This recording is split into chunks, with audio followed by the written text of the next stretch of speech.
Welcome back to the 17 News at Noon podcast, where we share your news on your schedule. Working in the spirit of the Golden Empire, this is 17 News at Noon. Good afternoon, and thanks for joining us. I'm Nicole Gitsky. We'll begin with thousands of acres burning up and down the state with record heat and dry conditions fueling the flames. Now, the Creek Fire has doubled in size again, exploding to almost 144,000 acres with 0% containment. It's burning on both sides of the San Joaquin River near Mammoth Pool and the communities of Shaver Lake, Big Creek, and Huntington Lake.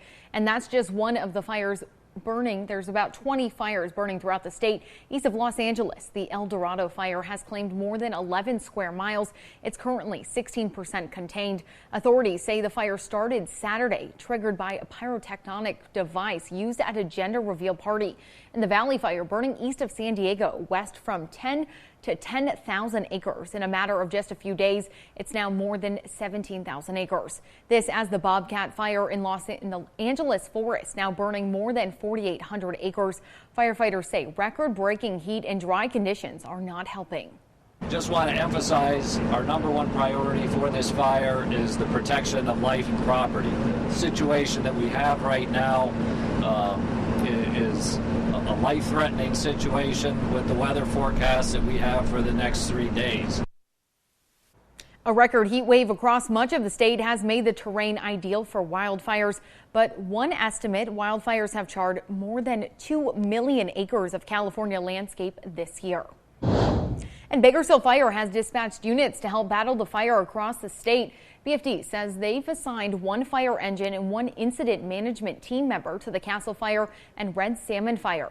The Shotgun Fire is currently burning about 5 miles southwest of the Castle Fire, while the Red Salmon Fire is burning on the Klamath, Six Rivers, and Shasta Trinity National Forests.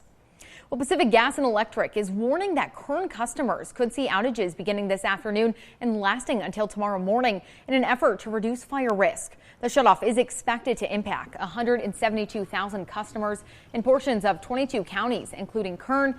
It's done based on the forecast for gusty winds and several severely dry conditions that created a critical fire risk. Now, according to PG&E, people in Kern County could have their power cut off starting this afternoon. That shutoff would affect some homes and businesses in Bakersfield and communities south of Bakersfield along I-5 near the Grapevine. PG&E estimates power would be restored at around 7 p.m. tomorrow. The utility says you should enter your address on pgealerts.com to see if your power could be lost. And Southern California Edison says its customers should also watch for outages. The utility says people in Bear Valley Springs could also have their power cut off. If that happens, the company says the outage may last until Thursday, so they're asking people to be prepared. If you have any questions, you can call SoCal Edison at 1-800-611-1911. Well, an immigrants' rights group is demanding action today as it continues to work to try to block the creation of 2 new ICE immigration detention centers in McFarland. In recent months, the private detention company Geo Group has been trying to bring 2 new ICE immigration detention centers to the city of McFarland. There has been a lot of back and forth on the issue, with an injunction blocking Geo Group and now an appeal. The Immigrant Legal Resource Center claims that the city of McFarland disregarded community input when it first allowed this project to move forward. Now, today at the Kern County Courthouse, a hearing was held regarding a separate but similar issue. Advocates are hoping that they would pack that courtroom to bring attention to McFarland's flight. It seems very clear that Kern County Superior Court, and specifically this judge, does not care. Because while this is an argument of whether a temporary restraining order should have been guaranteed, it's very clear on whether this will allow ICE to move forward in McFarland, which the community has come out in waves to say that they do not want ICE in their city. Immigration advocates say this ICE expansion is an attempt to undercut the law and ignores the demands of McFarland residents. And we reached out to the Geo Group. They have not responded as of news time, but in the past, the company has said the new detention centers would provide much needed jobs for McFarland. And here at home in our 17 follow-up file, we're expecting an update from officials today after Leslie Chance, the former school principal convicted of killing her husband, was rushed from Lerdo jail to a local hospital. The sheriff's office says 53-year-old Chance suffered a medical emergency Saturday, but is alive and is receiving treatment. The officials refused to say whether the emergency resulted from a suicide attempt. Leslie Chance was convicted in January of first-degree murder for the shooting death of her husband, Todd Chance. She faces 50 years to life in prison at her sentencing hearing next week. Chance was principal of Fairview Elementary School at the time of the shooting. All right, now to the latest on the coronavirus here in Kern County. Public Health has reported 23 new cases today and no new deaths. That brings the total to more than 30,000 cases since the pandemic began. More than 13,000 people have an active case of the virus and are recovering at home. Another 13,000 have already made a full recovery. 167 are isolated in the hospital right now. 296 people have died since March. And a new NBC SurveyMonkey poll results are revealing Americans are split on viewing the pandemic as primarily a public health crisis or an economic crisis.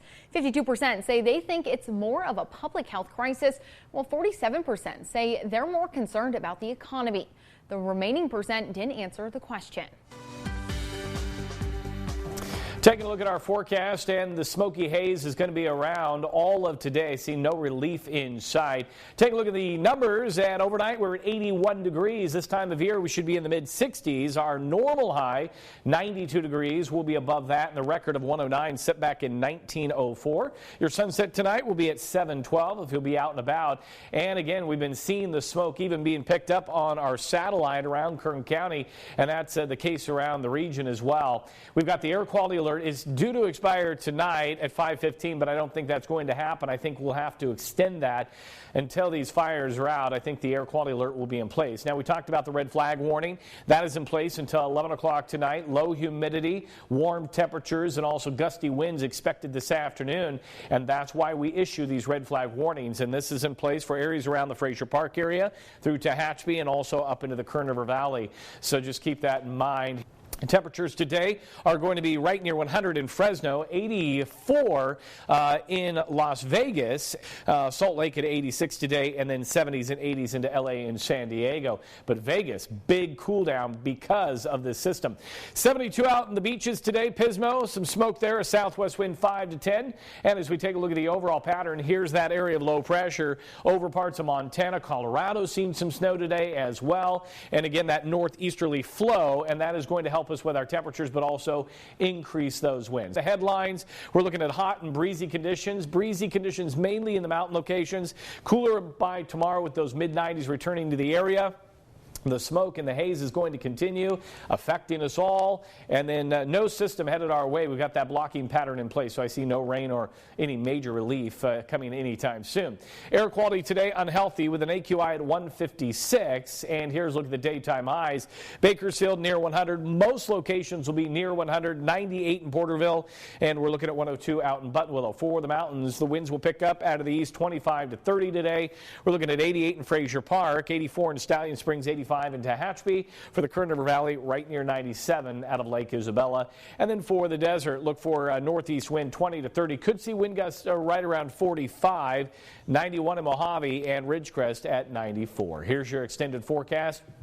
Tomorrow, 94, so we start to see the influence of that cooler air, but then we're right back up by Sunday to 98. And then for the mountains, tomorrow, dipping down into the 70s. That'll be short-lived. We are expecting the upper 80s to return into your forecast this weekend.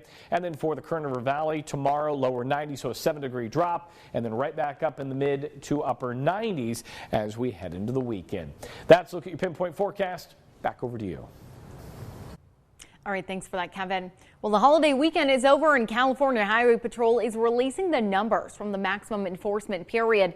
CHP says during the 78-hour enforcement period from Friday through Monday, they arrested 28 people for driving under the influence. Deputies say there were no deadly crashes associated with driving under the influence over that weekend. Well, the One Book Project is kicking off virtually today. This year, the board has selected The Untold Story of the Woman Who Made the Internet by Claire L. Evans and the 6 other accompanying titles. The project says this is a community-wide project that invites anyone to read and discuss themes of women's rights and women in STEAM. That's science, technology, engineering, arts, and math. This is in celebration of the centennial of the 100th anniversary of the 19th Amendment. This year, participants can read titles, then discuss the themes and how they affect our lives today. A variety of events will take place from now through November. For more information, visit kcl1books.org. And the Guild House is reopening today, but they're doing business a little differently this month. Now, due to COVID-19, it will be outdoor dining and takeout only. Guild House serves food to raise money for mental health and substance abuse services for local children, adults, and families. Again, they're reopening for outdoor dining and takeout only.